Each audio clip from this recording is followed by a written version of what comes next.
More horsepower. It's always better. Hey, welcome to the Superpilotish channel. My name is Graham Wilson. I'll be talking to you today about the Cessna 172R engine modification that is done by a company called Airplanes in Kansas, and it'll be from my basement. Okay, so yeah, just a little quick video today. And I was trying to think. Well, first of all, thanks everybody, the new subscribers that have showed up.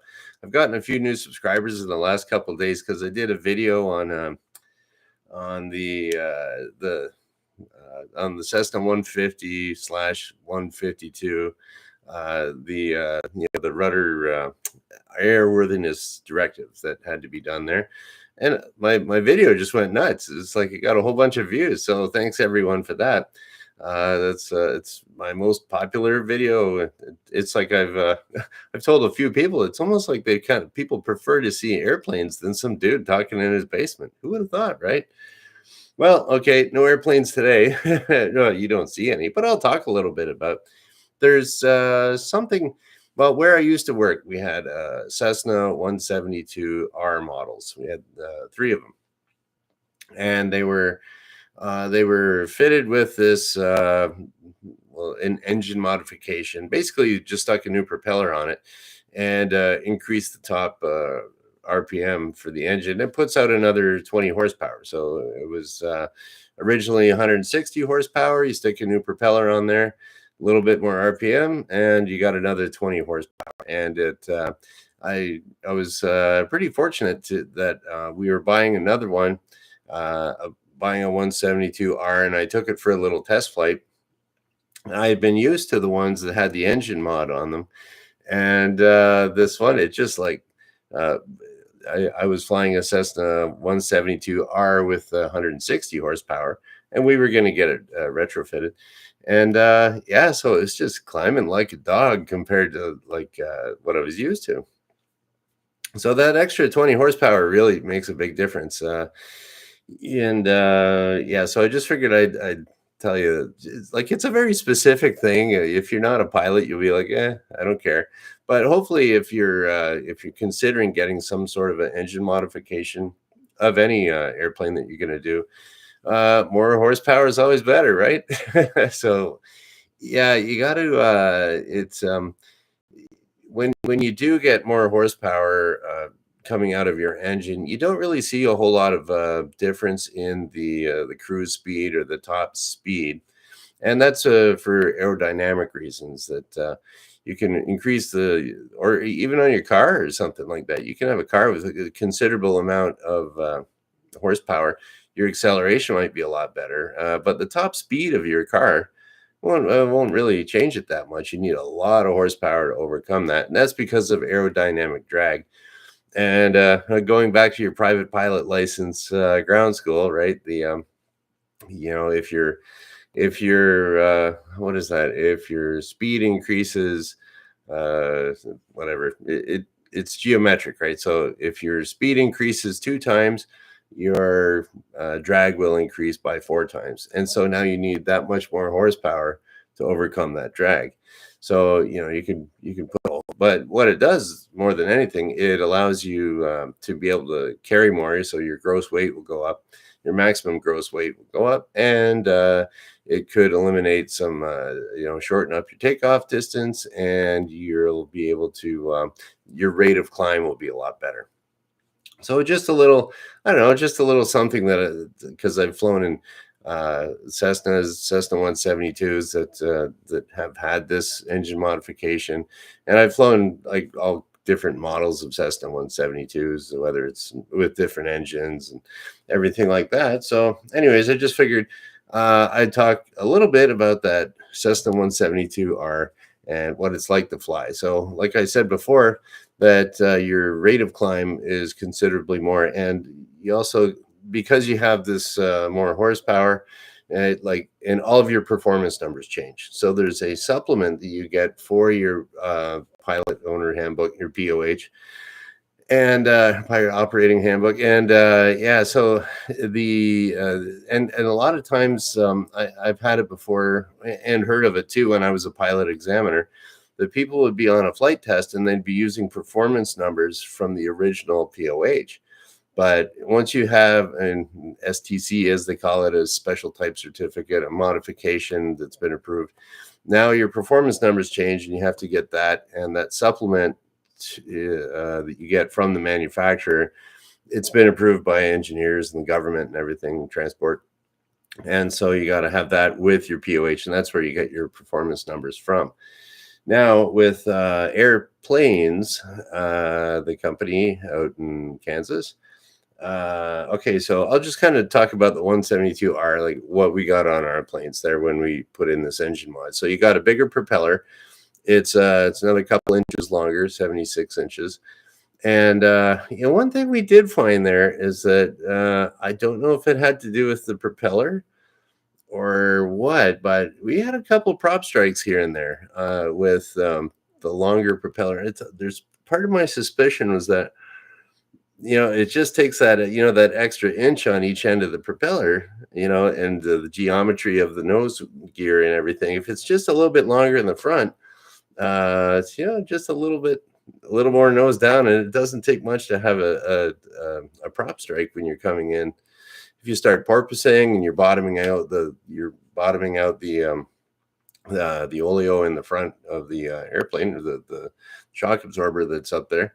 So I don't know. That's something to consider, and just well, actually, with any airplane, I've seen. What was another one? A guy with a Cirrus had a prop strike a while back, and he was just coming in too fast, too flat, and a little bit of a porpoise, and a very expensive propeller on that, all carbon fiber and stuff. So something to consider. Just keep that back pressure when you're landing, and ideally when you're landing a plane. The perfect landing is with a full stall warning horn blaring on you, and so you're touching down at the slowest possible speed, less wear and tear on your landing gear, tires, everything like that, brakes to slow down maybe. And yeah, so just if you are going to be flying a plane with a modified propeller like that, I'd kind of watch out and get your students to keep that back pressure on the yoke. That could should be doing that anyways. But the Cessna 172 is usually such a forgivable airplane. It's to be respected, but it's still very forgivable. It's not like a Mooney or something, or like some more complex airplane. So yeah, watch out for when you're landing. You want to fly in using the numbers, the proper approach numbers. Full stall when you touch down, and don't relax the back pressure. You're on the ground, just keep it back, and then that's good practice for if you're ever on a grass strip. You should be taxiing with the soft or a rough strip.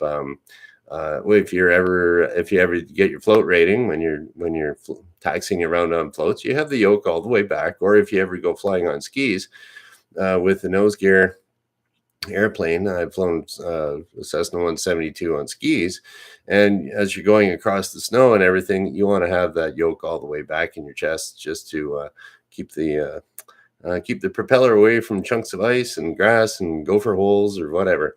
So yeah, so that's the one little thing to watch out for. Another thing you'll notice that when you're flying a plane with one of these engine modifications, and is that when you will have a higher rate of climb, but in order to get the number that they're giving you for the best rate of climb, the nose will be considerably higher than the stock Cessna 172. It could be to the point where you can't see past the front. You'll be up that high, and the nose will be way. Usually, you put your nose on the trees at the end of the runway, and nose on the trees at the end of the runway, and that's generally right around the right speed to be climbing out at. But this one, to get your best rate of climb speed, you'll be above the trees, and you can't actually see. So you might want to, lean your head out, or every once in a while, just dip the nose down. Totally acceptable. Look down, everything's around. Engine cools off a little bit more when you do that, and then you go back to your best rate of climb speed. That's a little tip for you too. And so what is in this airplane's engine modification? I've made a little list here. So basically, it's a new propeller, and now that you have all these new performance numbers change, you're going to have a new airspeed. The new airspeed indicator, because the flap, okay, the maximum flap speed stays the same, but your stall speed will change. So between the Cessna 172R, the full flap stall speed, I think, was 33 knots or something, pretty low. And then it goes up to, I think, 48 or something. It's been a while since I flew that, but yeah. So the stall speed will go up there for the power off stall speed when you're landing. So that could be something to watch out for too. Is that when you're landing in it if you're used to landing at a full stall, 33 knots versus 48 knots, it's a big enough difference in ground speed that it might be a little bit unnerving for you, but fly by the numbers. And so you got that, and then because I said before, you get another couple hundred RPMs off your with the propeller and the engine and everything. So you need a new tachometer to put in there too for a new red line for it. And we had also, I don't know if they still do it, they have an alternate air source that gets put in there. And I forget if we did that just on its own, but that's what we had anyways, was a alternate air source where you just pull it and there's unfiltered heated air that's going into the engine. That would be helpful if you have impact icing on the air filter in the front. So you get like kind of like little mist starts building up on the air filter in the front, clogs it up. So now you don't have air going to your engine. And then so you pull the alternate air source, you'll have unfiltered heated air going into your engine. Got lots of air.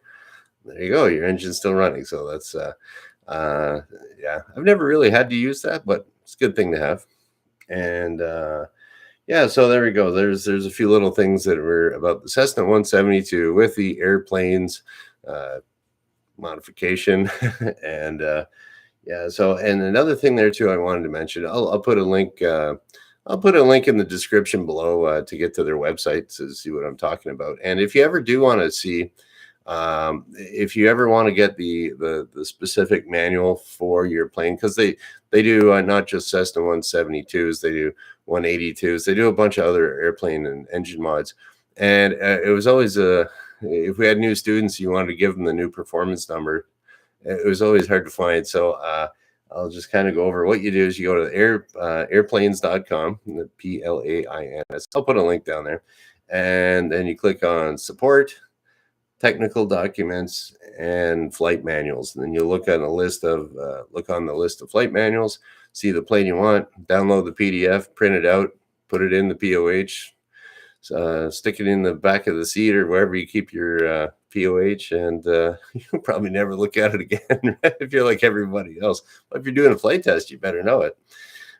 So there we go. Just a little talk about the Cessna 172R with the airplane's engine mod. Very pilot specific today, but what the heck? It's super pilotish, and I'll be here. Today's Wednesday. I'll be here on Friday at noon because I do it Monday, Wednesday, Friday at noon Eastern.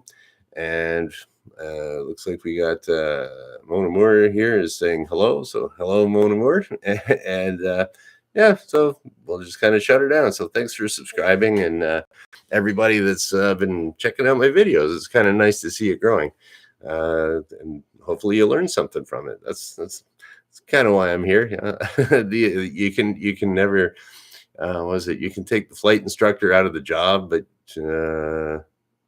how would you say, you can take the job away from the flight instructor, but the instructor always gets the job.